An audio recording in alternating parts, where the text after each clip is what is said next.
Nah, gitu kan Makanya sama. Bang, ketika roh Tuhan itu tinggal di hati seseorang, maka Makanya orang bisa itu tidak akan mengatasi. melakukan apa yang iblis mau.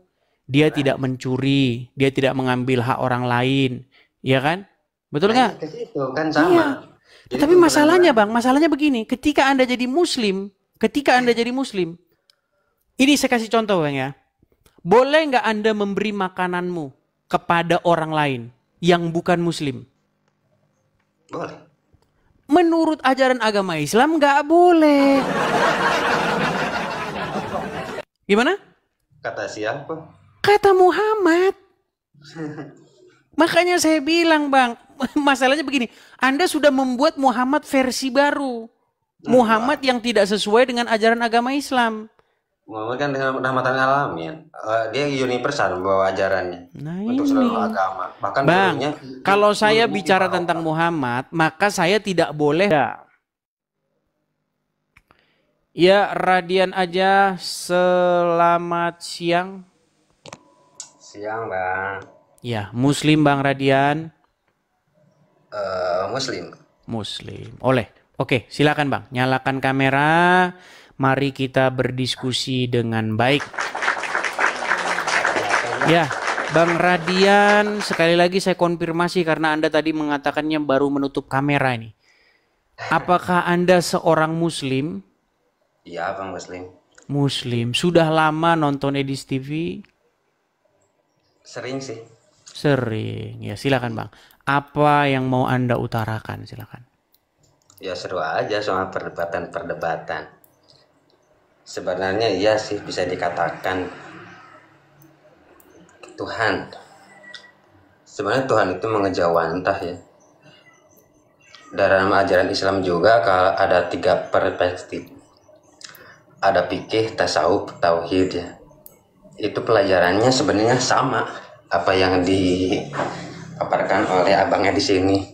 Iya. Tuhan itu Iya. mengejawantah turun dari martabat ahad, ahadiyah, wahdah, wahidiyah. Nah itu di kajian Ma'rifat sebenarnya udah dijelaskan gitu Bang, bahwa Yesus itu dia Tuhan. Yesus itu Tuhan, tapi Yesus bukan Tuhan gitu Bang. Yesus itu Tuhan tapi dia itu bukan Bapa di sorga. Nah gitu, Yesus Iya. Tuhan bisa dikatakan gitu Bang. Iya. Jadi Yesus itu berdoa kepada Bapa di sorga. Bukan Bapa di sorga itu Dan bukan Yesus itu sendiri. kita juga sama di Islam kayak gitu Bang. Iya, makanya Di saya sini, bilang Bang, saya itu 13 tahun meneliti ajaran agama Islam. nah di Makanya sini Bang. banyak orang Islam awam mempermasalahkan Yesus Tuhanmu, Bapa Tuhanmu, Roh Kudus Tuhanmu. Ini orang nggak ngaca, Muhammad dan Allah Tuhanmu juga. Gitu loh. Sebenarnya konsep Trinitas itu oke. Di Islam Nurullah, Nur Muhammad, Nur Insan. Dan Muhammad pun berkata, Ana Ahmad bila mim, Ana Arabi bila ain. Ana Ahmad bila mim itu Ana Ahad. Aku itu satu. Itu kan ajaran tasawufnya gitu. Iya, artinya Anda sudah mengaku ya bahwa Aku aku Arabi Muhammad itu bila adalah ain. Tuhan juga ya. Iya, Iya. Jadi begitu. muslim-muslim, jangan kalian bilang kalau umat muslim tuh nggak ngaku Muhammad itu Tuhan. Ini orang-orang kalau udah belajar mendalam agama Islam, Muhammad itu Tuhan kalian. Bahkan Siti Jenar pun mengakui, Inani anallah la ilaha illa ana. Sesungguhnya aku ini Allah gitu kan. Tidak ada Tuhan selain aku. Tapi aku di sini adalah aku yang satu, aku yang besar. Mereka yang sudah mengenal dirinya maka akan mengenal Tuhannya. Sebenarnya semua konsep agama juga begitu sih. Ya, Kalau tapi gini Bang, tapi gini, bedanya begini. Kalau Tuhan Anda itu Allah, maka Anda tidak mempertuhan Bapa di sorga. Karena Bapa di sorga itu bukan Allah. hmm, Nah, karena kenapa kita bisa simpulkan bahwa Bapa yang mengutus Yesus bukanlah Allah yang mengutus Muhammad. ya, Kenapa bukan? Karena perintahnya beda. Apa yang Bapa di surga katakan? Jangan mengingini istri sesamamu. Nah, Allah malah mendukung Muhammad ngambil istrinya orang. Nah, menjadikan orang istrinya orang jadi istri dia. Loh, Sekarang saya tanya, betul tidak bahwa Muhammad ngambil bekas istri anak angkatnya sendiri?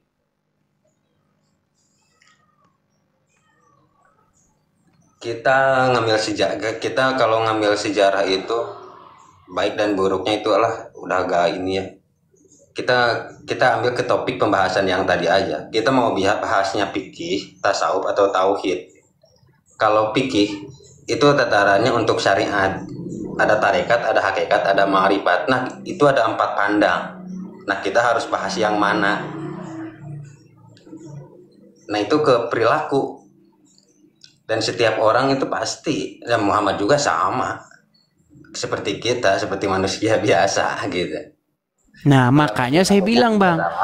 Gini, maksud saya kita tidak perlu memperjelas lagi karena Abang ini sudah paham apa yang saya maksudkan. Anda sudah mengakui bahwa Muhammad itu adalah Tuhannya orang Islam. Tuhan Anda, betul? Gelar sebenarnya Muhammad itu. Ahmad gelar. Ya, Anda sudah mengakui kan bahwa Muhammad itu Tuhanmu? Ya. Oke, Anda sudah mengakui. Yang meliputi semua. Oke. Nah, berarti sekarang masalahnya begini. Ketika Anda mempertuhan Muhammad, maka saya pastikan Anda akan berada di jalan yang salah. Kenapa? Karena Anda akan melakukan apa yang diperintahkan oleh Muhammad, betul? Nah, salah satu yang diperintahkan oleh Muhammad, kalau Anda bertemu orang Wahyudi, orang Nasrani, desaklah mereka ke jalan yang sempit, persempitlah jalan mereka, betul? Enggak begitu juga Bang ajarannya. Konsepnya nggak begitu. Cuma hadisnya bunyinya begitu. Salah memahami aja, Bang. Di mana di sini yang salah memahami? Ini hadis begitu jelasnya, Bang. Makanya saya pernah bilang bukan gitu, Bang. Jadi maksudnya setiap orang kan mempersepsinya beda-beda ya. Termasuk saya juga persepsi saya juga beda terhadap itu. Oke, tapi Abang pernah dengar hadis itu? Hadis kalau bertemu Yahudi dan Nasrani harus didesak mereka ke jalan yang sempit. Harus didesak, harus dibunuh gitu kan. Iya. Yang maksud dibunuh itu bukan orangnya. Bagi saya sendiri ya, kalau sudut pandang hakikat ya, soalnya ada Ahmad ada Muhammad gitu kan, itu beda Bang. Kalau kita memperdalam Islam yang sesungguhnya nggak seperti itu. Kita memakai konsep Trinitas, kita memakai konsep Tritunggal, termasuk di Islam juga ada Nurullah, Nur Muhammad, Nur Insan, itu ada di dalam diri kita. Iya, tetapi sekalipun Anda sudah menggunakan konsep Tritunggal atau Trinitas juga, tetapi yang Anda pertuhan itu bukan yang ada dalam Bible. Nah, itu sebenarnya gini, Bang. Di sini konsepnya gini, di sana konsepnya gitu. Nah, kita itu terjebak di konsep sebenarnya, Bang. Yang jadi masalahnya terjebak pada konsep keagamaan itu sendiri. Iya, tapi sebenarnya saya juga nggak senang kalau bicara-bicara hal-hal yang agak konsep-konsep begitu. Saya lebih senang gini loh. Lalu intinya kan gini, Bang, muaranya itu begini. Lalu bagaimana kita harus hidup, betul? Itu nama ya. Allah itu nama. Bukan. Intinya begini. Intinya kan lalu bagaimana seseorang itu harus hidup, betul nggak? Apa yang harus dilakukan? Apa kata Yesus? Hukum yang terutama ialah kasihilah Tuhan Allahmu dengan segenap hatimu, dengan segenap kekuatanmu, dan dengan segenap akal budimu, dan kasihilah sesamamu manusia seperti dirimu sendiri, betul? Iya. Nah, masalahnya Bang, kalau Anda ikut Muhammad, tidak mungkin Anda mengasihi sesama manusia. Coba, ketika seseorang menjadi pengikut Muhammad yang sejati, mempertuhan Muhammad, menjadikan Muhammad sebagai robnya, sebagai yang harus diikuti, yang sebagai pemimpinnya, maka kan harus ngikutin apa kata Muhammad, betul? Ya. Nah, ketika Anda ngikutin Muhammad, yang harus Anda lakukan adalah jika kalian bertemu dengan Wahyudi Nasrani, bunuh, betul? Bahkan kiamat tidak akan terjadi sampai kaum muslimin membunuh Wahyudi, betul? Jadi gini, Bang. Kalau kita masuk ke dalam ya. Jadi Muhammad itu terbagi 4 dalam di Islam itu terbagi 4. secara majazi yang ada di Arab itu kan udah gak ada, udah gak perlu dibahas lah, udah masa lalu. Nah, yang harus kita kenali itu Muhammad yang ada di dalam diri kita, ruh kesadaran kita atau ruh kudus kita. Sebenarnya itu sih, antara ruh kudus Isa dan Muhammad itu adalah kesamaan ruhnya dia, ruh kesadarannya dia, percikannya dia. Oke, berarti Anda, ya saya sudah paham kok Bang, gini. Artinya kita itu kan harus mengikuti atau kita itu harus dikendalikan oleh roh yang daripada Tuhan, betul nggak? Nah, ketika kita dikendalikan oleh roh yang daripada Tuhan, maka kita itu akan melakukan apa yang Tuhan mau. Bener nggak? Iya. Nah, masalahnya Bang, rohnya siapa? Rohnya setan atau rohnya Tuhan? Roh kudus atau roh hantu? Atau roh jahat? Karena begini Bang, saya percaya begini. Yang Anda ikuti itu roh jahat. Kenapa? Kenapa saya katakan roh jahat? Ngerakit bom, ngeledakin gereja. Itu roh jahat Bang yang menguasai diri dia. Bang, saya juga sama lagi memerangi itu. Sekarang kan Bang, tapi kan itu memang ajarannya gimana? Islam itu banyak oknumnya, Bang. Bukan oknum Bang, ini ajarannya. Waduh, lihat nih Bang ya, saya kasih tunjuk ya Bang ya. Waduh, berat ini abang nih. Saya kasih tunjuk Bang, nih. Iya. Nih. Iya, sob. At-Taubah 29 ya Bang ya. Saya kasih tunjuk Bang. Saya balikin kamera saya. Ini bukan anu Bang, makanya saya bilang kalau Anda tidak ganti Tuhan, buru-buru Anda ganti Tuhan, bahaya Anda Bang. Makanya 2025 ganti Tuhan. Nih. Ya nih. At-Taubah 29 apa dikatakan di sini? Perangilah. Di sini bahasa Arabnya itu Bang, kotilu. Kotilu itu sebenarnya apa coba Bang? Iya. Bantai, betul nggak? Iya, bantai. Aslinya itu bantai. Kotilu itu bunuh, hilangkan nyawanya, ya. Perangilah orang-orang yang tidak beriman kepada Allah dan tidak pada hari kemudian, dan mereka tidak mengharamkan apa yang diharamkan Allah dan Rasulnya, dan tidak beragama dengan agama yang benar, yaitu orang-orang yang diberikan Alkitab kepada mereka sampai apa mereka itu harus diperangi, harus dibantai? Sampai mereka membayar jizyah dengan keadaan patuh, sedang mereka dalam keadaan tunduk. Nah coba Bang, kalau ada orang yang memerangi orang-orang yang tidak beriman kepada Allah, tidak beriman kepada Muhammad, itu sesuai dengan ajaran agama Islam nggak? Enggak. Nah, terus ayat ini buat hiasan. Maka benarlah kata Saifuddin Ibrahim, ayat ini bagusnya dihapus. Gimana? Pertama dari mutasyabihat ya. Jadi ada kata-kata kiasan. Jadi tidak bisa dimakan dengan letter kayak gitu Bang. Yang dimaksud perang. Kan ini Quran untuk zaman Nabi Muhammad ya. Zaman waktu itu. Kalau kita dirunut ke sekarang, siapa sih Muhammad itu? Siapa sih orang kafir itu? Siapa sih Fir'aun itu? Nah itu Fir'aun itu merujuk ke ego kita sebenarnya Bang. Muhammad itu adalah kesadaran kita. Dan ini Anda nampaknya udah tafsir bebas. Kita ngaji diri. Kan kita itu Quran gak bakalan jadi bermanfaat kalau hanya ke situ aja arahnya, memerangi orang lain. Kenapa nggak ngaji diri? Iya kan? Akhirnya perdebatan. Bang, gini, kalau kita belajar tentang sejarah Muhammad, apa yang Muhammad kerjakan Bang? Banyak. Jihad, bener nggak? Waktu. Sebentar Bang, sebentar. Itu peradaban itu. Sebentar. Kita jangan bicara hal-hal yang kita kait-kaitan atau kita cocok-cocokkan dengan hal-hal lain. Gini, secara faktual atau secara fisikal, secara nyatanya, Muhammad tuh kerjanya berjihad, bener nggak? Dia perangi sana, ambil harta rampasan, perangi kaum ini, perangi kaum itu, perangi bani ini, perangi bani itu, betul nggak? Bener nggak? Iya. Iya. Contohnya, ketika dia melihat orang-orang Yahudi di Khaybar, dia perangi orang-orang Yahudi di Khaybar, itu betul nggak? Dia ambil harta rampasan dari situ, betul nggak?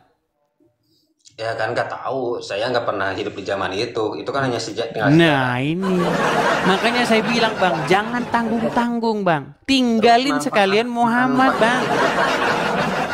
Itu ya. Gimana? Al-Quran itu jadi karya sastra, kayak di pewayangan juga, kayak film Mahabharata, itu kan kitab-kitab lawas ya. Kalau kita hanya membaca itu semua, nggak ada maknanya. Kalau kita ambil itu maknanya di kehidupan sekarang, kita ambil karakter-karakternya, sifat-sifatnya, itulah yang akan membawa kita pada Loh, kedamaian. karakternya Muhammad bukankah dia mengangkat pedang? Iya. Dan dia memerangi orang-orang yang tidak percaya kepada Allah. Bukan perang Badar itu kan bukan keluar. Perang yang sesungguhnya adalah memerangi sifat-sifat keakuan kita. Nah ini makanya saya bilang Anda seolah-olah menafikan apa yang ada. Anda ingin buat semuanya menjadi hal-hal yang sifatnya rohani. Iya. Jadi ini, nah yang jadi ininya kan sekarang udah jadi identitas, udah jadi kurikulum, udah jadi pelajaran. Ini yang jadi dogma-dogma sekarang. Ya, tapi saya paham kok dengan apa yang Anda utarakan. Anak-anak Gini, Bang. anak-anak sekarang. Ya, Benar. jadi begini. Saya juga sama memerangi oknum-oknum itu. Saya sendiri Islam, tapi saya tidak ini ya. Nah, banyak di Islam juga kayak gitu. Saya juga nggak menyalahkan. Ya, tapi begini, Bang. Tapi ini saya tidak menyalahkan Islamnya, tapi saya lebih ke orangnya sih. Lebih ke orangnya. Kalau ajarannya sih oke. Terus Kristen oke. Hindu oke. Buddha oke. Semua saya udah pelajari, ternyata konsepnya sama, konsep ketuhanannya. Bedanya itu Bang. Bedanya itu siapa yang dipertuhan itu Bang. Sama. Kita kebanyakan dari selama ini menyembah nama-nama aja. Kita terjebak di konsep, terjebak di identitas. Kita hanya baru menyelami agama itu sampai identitas. Gak sampai ke pusat inti. Iya, justru kalau Anda ke Kristen, di Kristen itu bukan hal-hal yang seperti itu, Bang. Di Kristen itu bagaimana seseorang itu harus hidup mengikuti apa yang diperintahkan oleh firman Tuhan. Hidup sesuai dengan apa yang diinginkan oleh roh Tuhan yang ada pada diri dia.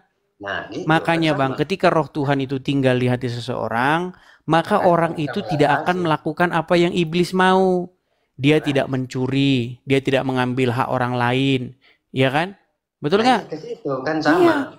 Iya. Tapi masalahnya Bang, masalahnya begini, ketika Anda jadi Muslim, ini saya kasih contoh Bang ya, boleh nggak Anda memberi makananmu kepada orang lain yang bukan Muslim?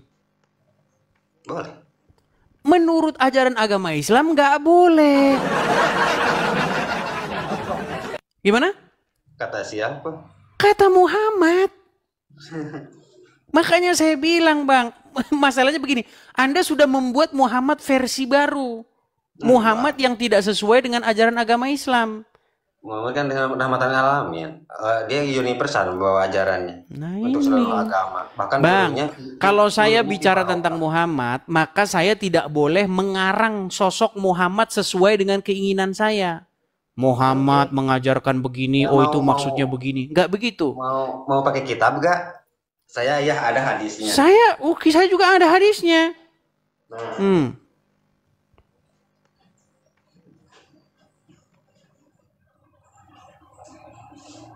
Ini Bukhari dan Muslim ya.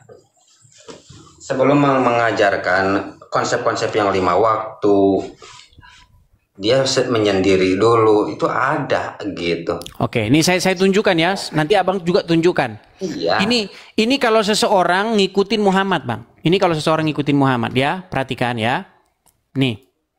Dari Abu Sa'id Al-Khudri radhiyallahu anhu, dari Nabi Shallallahu alaihi wasallam, beliau bersabda, "Jangan engkau berteman kecuali dengan orang beriman. Dan jangan memakan makananmu selain orang yang bertakwa." Iya. Nah, sekarang gini. Sekarang sebentar, Bang. Anda sebentar. Anda punya makanan di rumah. Oke? Oke. Tetanggamu, taruhlah tetanggamu seorang Karesteng atau seorang Wahyudi. Oke? Nah, mereka misalnya tidak mampu nih, nggak ada beras. Ya, nggak ada makanan. Kita bahasnya tidak masalah Yahudi, Nasrani atau apa. Coba tanya lagi, nggak ada Yahudi, Nasrani, Hindu, Buddha, Konghucu, nggak ada di situ. Coba Oke, sekarang saya tanya, apakah orang yang beriman di sini siapa maksudnya? Nah, orang yang beriman itu yang meyakini keberadaan Tuhan. Nasrani kalau yang beriman ya beriman. Ya orang Yahudi ya kalau beriman ya beriman. Dia Siapa tidak Tuhan di sini? golongan. Tidak ada di sini Bang beriman, maksudnya di sini beriman mengimani adanya Tuhan. Aduh berat makanya kalau abang ini ya artinya gini Bang, walaupun Anda ini sudah sampai kepada tahap yang demikian, tapi Anda ini masih mengingkari kenyataan tentang sosok Muhammad yang sesungguhnya. Tapi nggak apa-apa lah, itu nanti proses berjalannya waktu. Saya punya banyak teman-teman seperti Anda ini ya, memang keras mereka masih terus bersikeras lah hatinya. Tapi lama-kelamaan mereka akhirnya sadar. Loh, saya ada loh Bang teman gitu, udah lama, bahkan udah kalau nggak salah 7 tahunan ya, dulu debat sama saya persis kayak gini. Setelah 7 tahun berikutnya dia ngomong sama saya, Dis, bener yang dulu kamu bilang sama saya. Iya. Semenjak saya jadi orang Islam, sebenarnya saya itu ngikutin apa kata Muhammad. Saya itu membuat Muhammad jadi raja di hati saya. Makanya saya begini, saya pagi-pagi ngambil air wudhu, saya gini, ngirup air. Itu semua karena Muhammad. Dia akui. Dia terpapar doktrin, bukan. Loh. Saya sholat aja baru sekarang, Bang. Sekarang begini, masalahnya begini loh Bang. Jika Anda betul-betul ngerti makrifat tadi Anda sudah bilang kan. Iya. Sebenarnya yang menjadi raja di hatimu, yang menguasai hatimu, yang memerintah di hatimu, siapa kalau bukan sosok Muhammad? Enggak. Terus siapa? Iya. Muhammad ada di saya, Allahnya ada di saya, tiga-tiganya ada di saya. Iya, artinya ketiga sosok itu memerintah dalam hatimu kan? Iya. Nah, ketika Muhammad memerintah dalam hatimu, yang Anda lakukan apa? Pagi-pagi ambil air, sedot-sedot air, betul nggak? No. Belum lagi nanti yang pergi ke Arab, betul nggak? Di sana main lempar-lemparan batu, bener nggak? Nah iya, kalau baru tahapan itu segitu. Saya nggak akan menyalahkan. Belum memahami aja Bang.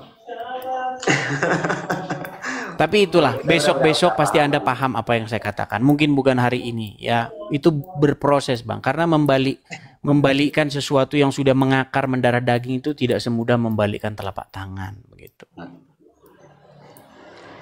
Tapi satu hal, coba Anda utarakanlah sama saudara-saudara muslim Anda itu. Bagaimana Anda memperjelas bahwa Muhammad itu adalah Tuhannya umat Islam. Coba bagaimana Anda ini?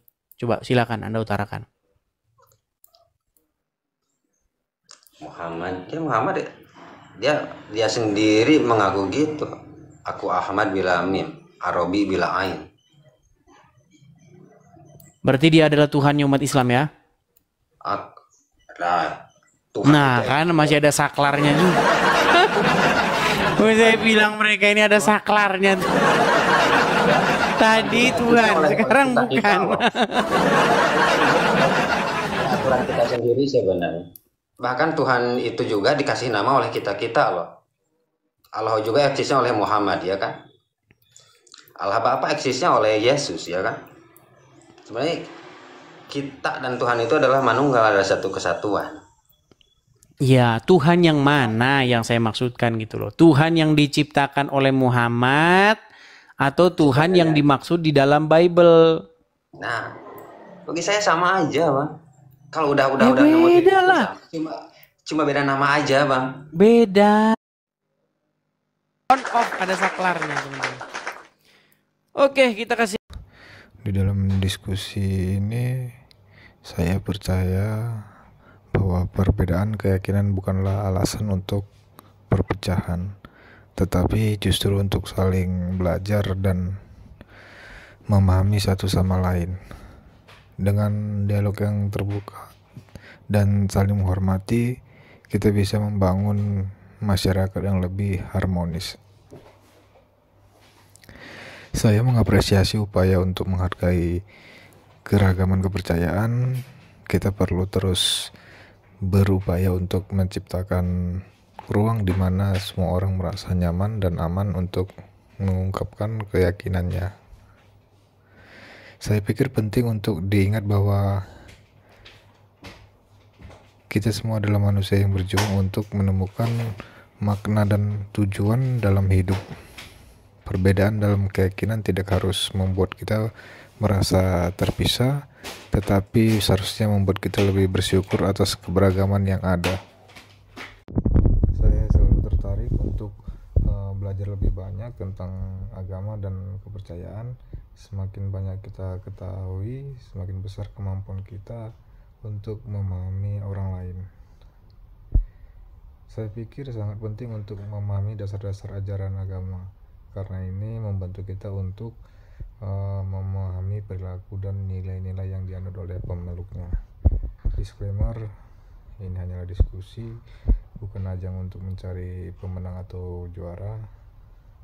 Jadilah penonton yang baik dan bijak. Tuhan Yesus memberkati.